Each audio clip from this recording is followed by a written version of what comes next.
فإذا كان هذا في أناس جاوزوا 40، ترى حد الإنسان 40، لأن هذا أوج القوة، بعد 40 تنقص القوة، يبدأ النقص في الجسم، حتى إذا بلغ أشده وبلغ 40 سنة قال ربي أوزعني أن أشكر نعمتك التي أنعمت علي.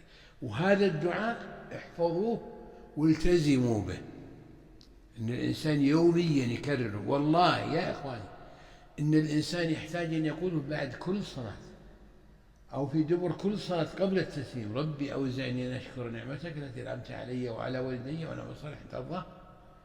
ويضيف له: وأدخلني برحمتك في عبادك الصالحين وأصلح لي في ذريتي إني تبت إليك وإني من المسلمين، رجاء أن يتحقق في قول الله تعالى: أولئك نتقبل عنهم أحسن ما عملوا ونتجاوز عن سيئاتهم في أصحاب الجنة، وعد الصدق الذي كان يوعد.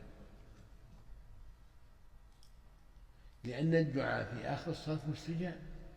سئل النبي صلى الله عليه وسلم: أي الدعاء أسمع؟ قال: جوف الليل الآخر ودبر الصلوات المكتوبات.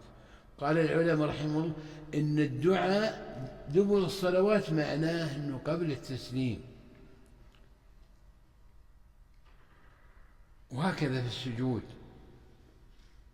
وهكذا بعد أذكار الصلوات بعد التسليم، الأذكار تكون بعد التسليم. هذا ضروري اليوم، ضروري جدا،